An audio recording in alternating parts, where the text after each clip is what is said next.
Hi guys! Hello! This is for Gemini. Gemini, welcome dito sa aking channel. Kalaran 888. Welcome.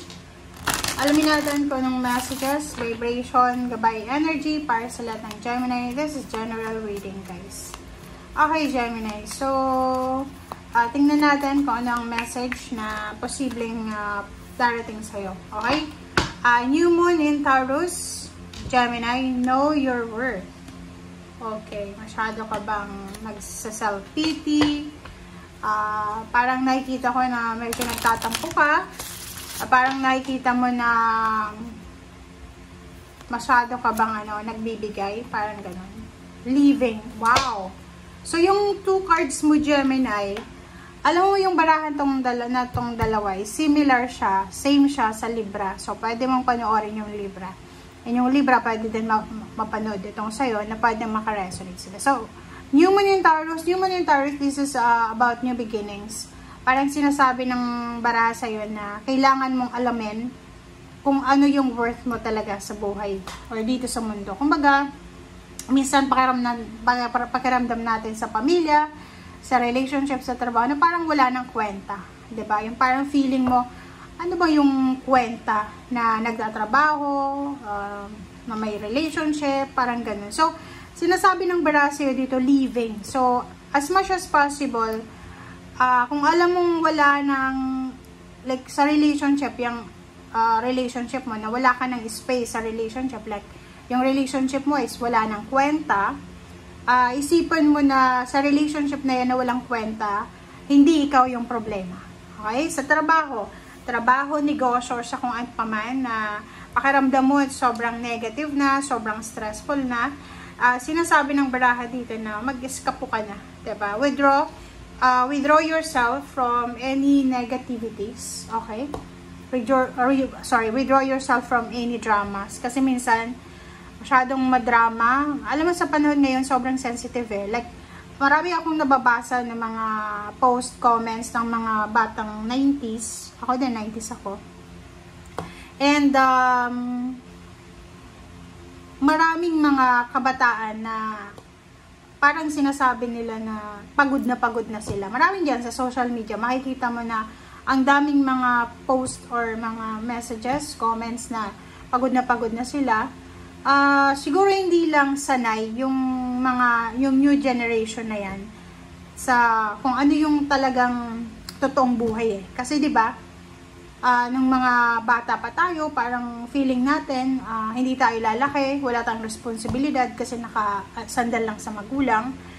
And ngayon, if ever na ikaw yan, na parang feeling mo hindi na worthy na ipaglaban or kaano pa man, kailangan mong umalis, sinasabi ng barahan na you need to prioritize yourself. Gemini, you need to prioritize your well-being. Especially guys, sa panahon ngayon, mental health, napaka-importante yan eh. Okay? Kasi pag hindi ka sanay sa pressure, hindi ka sanay sa, like yung, halimbawa, binibig ka ng magulang mo, or, 'di ba, nakatira ka sa isang lugar, or yung, kumbaga, pinalaki ka na secured ka na talaga, tapos lalabas ka sa totoong buhay, makikita mo nakaka-pressure talaga. Lalo yung pag-a-apply ng trabaho, halimbawa, nasa probinsya ka nakatira, tapos mag-a-apply ka ng trabaho sa city, lalo na sa Maynila, sobrang hirap mag-apply ng trabaho, lalo na kung wala kang kakilala, wala kang pwedeng, walang tutulong sa'yo para, di ba, patirahin ka. So, kailangan mong mabuhay, masyashock ka talaga. It's like culture shock. And hindi lang naman yan sa city, like yung pangingibang bansa, like matagal ka na sa Pilipinas na nagtatrabaho.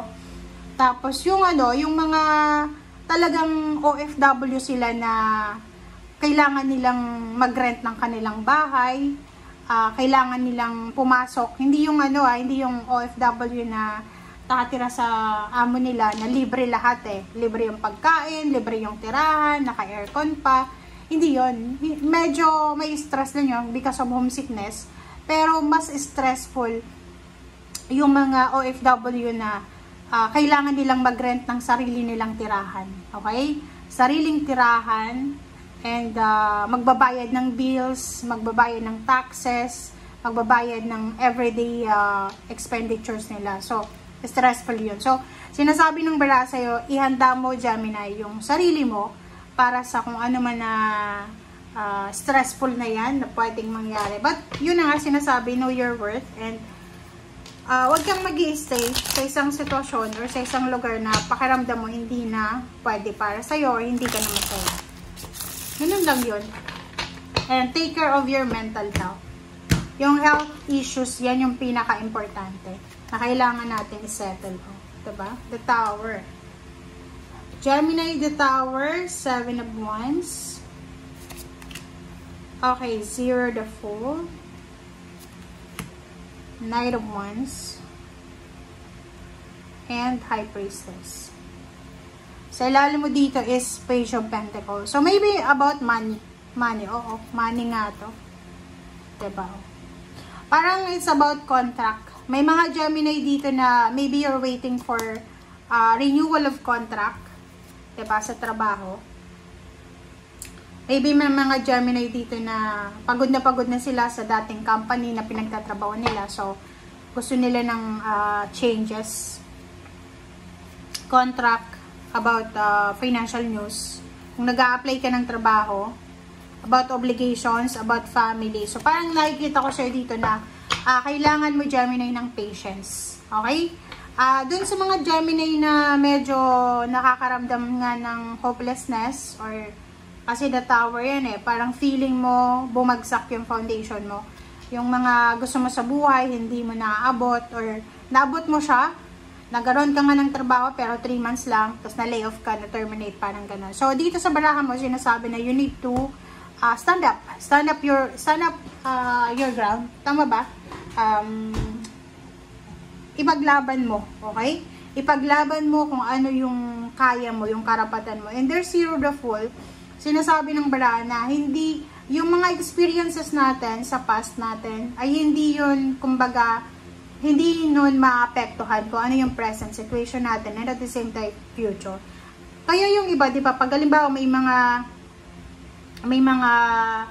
ang tawag dyan, may mga tao na nakakaranas sila ng past, negative past, medyo natatakot silang sumubok ulit kasi iniisip nila na apektado ng past nila yung present or future. Like for example, yung mga nakulong, 'di ba?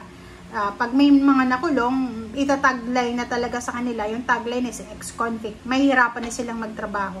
Which is hindi naman talaga, sa Pilipinas lang talaga. Sa Pilipinas lang talaga yung mga ex-convict na mga tao na parang ano siya, i-generalize talaga na kailangan yung trabahong makuha niya is napakababa lang kasi galing siyang kulungan. Pero sa ibang bansa, hindi ganun May mga ex-convict, may mga ano na nakakapasok pa sa sobrang taas ng posisyon. So, parang sa'yo, sinasabi ng barahan na huwag kang matakot. Kaya huwag kang matakot na magsimula ulit. Like for example, nawalan ka ng trabaho. Subok ulit. Nalugi yung negosyo mo. Okay, wag pahinga. Take a rest. And yun, be excited ulit. Diba? Be excited sa future. Yun yung sinasabi sa'yo ng baraha Gemini.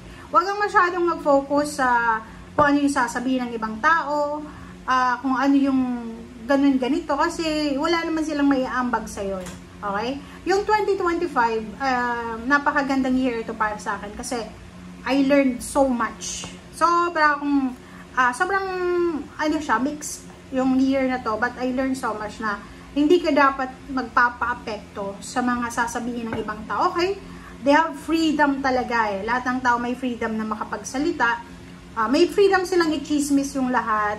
May freedom silang gawin kung anong gusto nilang gawin. But, depende yun sa atin, sa iyo, kung ano yung reaction mo. Pag hindi mo yung binigyan ng reaction, titigil yan. Kung hindi yan titigil, nasa kanya na yun. Okay? Hindi naman ikaw maapektuhan. Parang ganun. So, maapektuhan ka kung yung pang-chismis niya sa'yo is parang below the belt. Pero kung yung mga lang, just remove yourself or withdraw yourself from any dramas and negativities. Okay. Okay, Four of Pentacles. Wow. Diba? Gemini, ihanda mong sarili mo daw. Okay? Ihanda mong sarili mo because there's so much things na parating sa'yo. Okay? Isang good news about sa mga single na Gemini, pwede kayong magkaroon ng manliligaw, or kung babae ka, lalaki, posibleng may magugustuhan kayo, may magkakagusto sa inyo. Meron din dito about money, diba? So parang meron ditong good news about money. So merong job offer, financial help, and may pagkakataon dito yung mga Gemini na ma-promote. May pagkakataon kayo makapasok sa isang company na mahirap pasukin. And may mga possibilities din kayo na makapag-ipon ng pera. Okay? Thank you guys for watching and see you again. Bye!